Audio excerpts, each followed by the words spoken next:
আসসালামু আলাইকুম রহমতুল্লাহি বারাকাতুহু।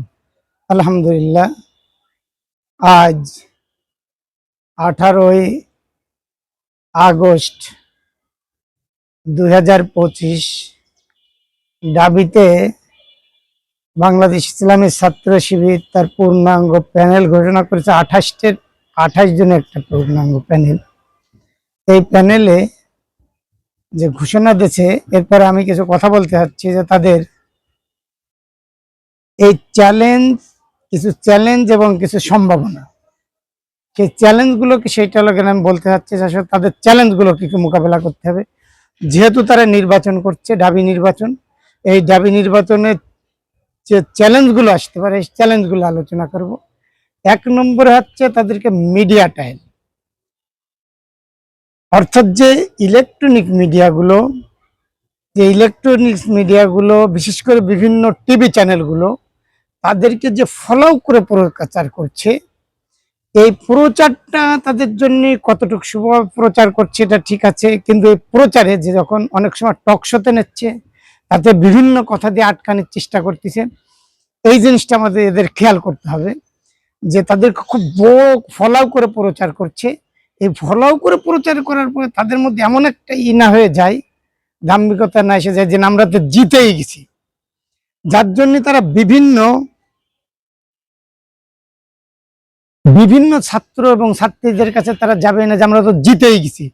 এই জিনিসটা তাদেরকে খুব ভালোভাবে দেখতে হবে যে মিডিয়া তাদেরকে কোন হিসেবে দেখছে।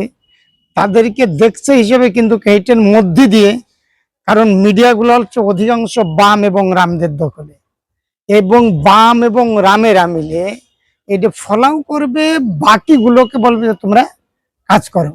এই জিনিসটা করার জন্য চেষ্টা করছে এবং করবে, এইটা খেয়াল রাখতে হবে। দ্বিতীয় জিনিস যেটা খেয়াল রাখতে হবে সেটা হচ্ছে বিভিন্ন ট্যাগ দিয়ে, এর আগেও দিয়েছে এবং এখনো দেবে। যেমন এখন একটা জিনিস দিতে পারে কি, যে তাদেরকে বলবে যে ওরা বলে ইসলামী, আবার ওদের মধ্যে মহিলা দিচ্ছে, মহিলা ইসলামে জায়েজ নেই, মহিলা হ্যান নেই তার নেই। দ্বিতীয় কথা, আর একটা মহিলা দিচ্ছে যে হিজাবও পরে না, তাহলে তারা কিসের ইসলাম? এই জিনিসগুলো তাদেরকে খুব ভালোভাবে ট্যাকেল দিয়ে শিখতে হবে যে তাদেরকে এইটা ফেসে মোকাবেলা করতে হবে, যে কিভাবে তারা এটা মোকাবেলা করবে। এই জন্য তাদেরকে কৌশল অবলম্বন করতে হবে।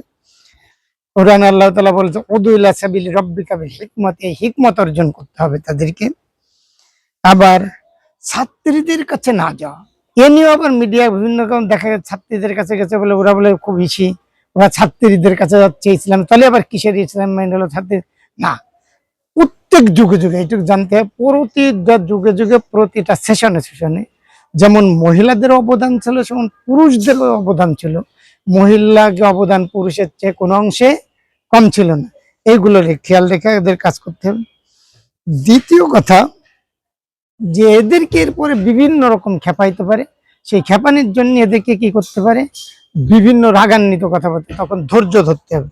এই ধৈর্য ধরে কাজ করতে। এর চেয়ে 1 নম্বরে তো যেটা বললাম যে সবচেয়ে বড় যে সমস্যাটা করবে সেটা মিডিয়া। এই মিডিয়ার দিয়ে খেলে, যেমন আমার এলাকায় মিডিয়ার কারণে বলছি, আমার এলাকায় যেসব ছেলেপেলে আছে, আমি যে এলাকায় থাকি, ছেলেপেলেদের কাছে এখনো শিবিরের ছেলেপেলেরা তাদেরকে আসেনি।